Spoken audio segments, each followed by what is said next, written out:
ఈరోజు ఆలు capsicum curry 2 table spoon నూనె పోసుకొని అందులోకి వేరుశనగపప్పు జీడిపప్పు వేసి ఫ్రై చేసుకోవాలి.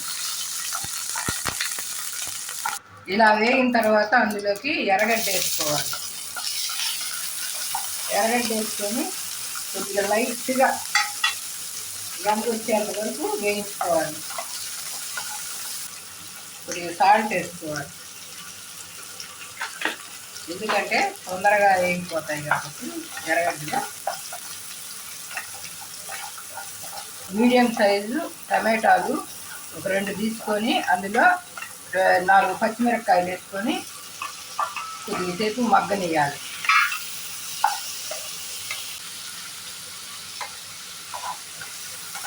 వీటిని ఒక 5 నిమిషాల పాటు మగ్గనియాలి. మగ్గిన తర్వాత ప్లేట్లోకి తీసుకోవాలి.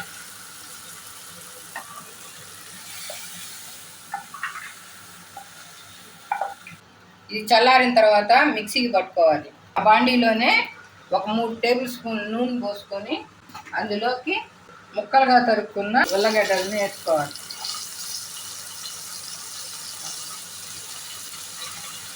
అందులోకి కొద్దిగా సాల్ట్ వేసుకోవాలి. అదేవిధంగా కొద్దిగా పసుపు వేసుకోవాలి. వీటిని గోల్డెన్ బ్రౌన్ వచ్చేంత వరకు వేయించుకోవాలి. 15 నిమిషాల పాటు వేయించుకుంటే ఆ రకంగా వస్తుంది. అందులోకి ఎర్రగడ్డలు క్యాప్సికమ్ ముక్కలు వేసుకోవాలి. వేసుకొని ఒక రౌండ్ సేపు వేయించుకోవాలి. అదేవిధంగా కరివేపాకు వేసుకుంటే అందులో మంచి వాసన, టేస్ట్ బాగుంటుంది.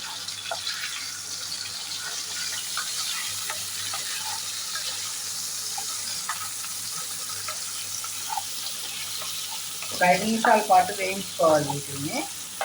తర్వాత మనం గ్రైండ్ చేసి పెట్టుకున్న ఈ టమాటా, పచ్చిమిరపకాయ, ఎర్రగడ్డ, వేరుశనగపప్పు, జీడిపప్పు పేస్ట్ని ఇందులో వేసుకోవాలి.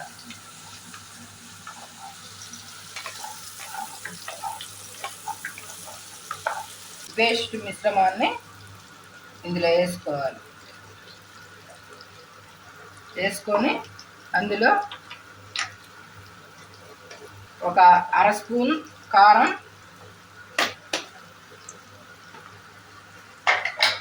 రుచికి సరిపడా ఉప్పు వేసుకొని ఒక 2 నిమిషాల పాటు వేయించుకోవాలి.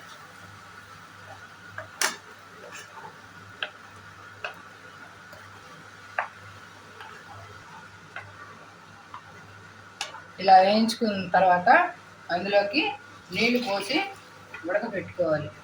కొద్దిగా గరం మసాలా వేసుకోవాలి.